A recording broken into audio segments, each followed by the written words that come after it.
Good morning.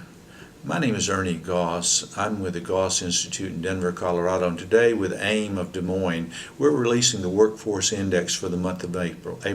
The Workforce Index is a measure of the number of job openings, online job openings, to the number of unemployed in the state of Iowa.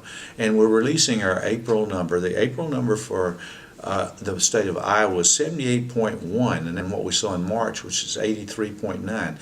Now the April number, the state of Iowa was number 11 in the nation, so only 10 states in the U.S. had a better workforce index than Iowa for the month of April. Now, in the terms of the states, the top state in the U.S. was North Dakota, followed by Kansas, and finally then the top three was Nebraska. So those were the top three states. The bottom three states were Maine, California, and Arkansas. Those were the bottom three states in April for the Workforce Index, again, which is a measure of the number of online job openings relative to the number of unemployed.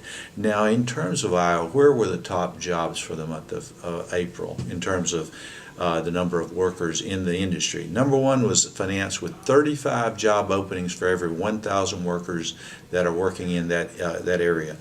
Next was engineering with 33 job openings for every 1,000 workers in the industry. And finally with customer services position openings, online openings for every 1,000 jobs. So that was a pretty good number, at least for the state of Iowa, looking strong across a lot of different areas in the state. We're going to be releasing our Workforce Index on the second Tuesday of every month. So the second Tuesday of June, look for our May Workforce Index. So with that, I'm Ernie Goss, again with AIM of Des Moines. We're releasing today these numbers until next month. Good day to you.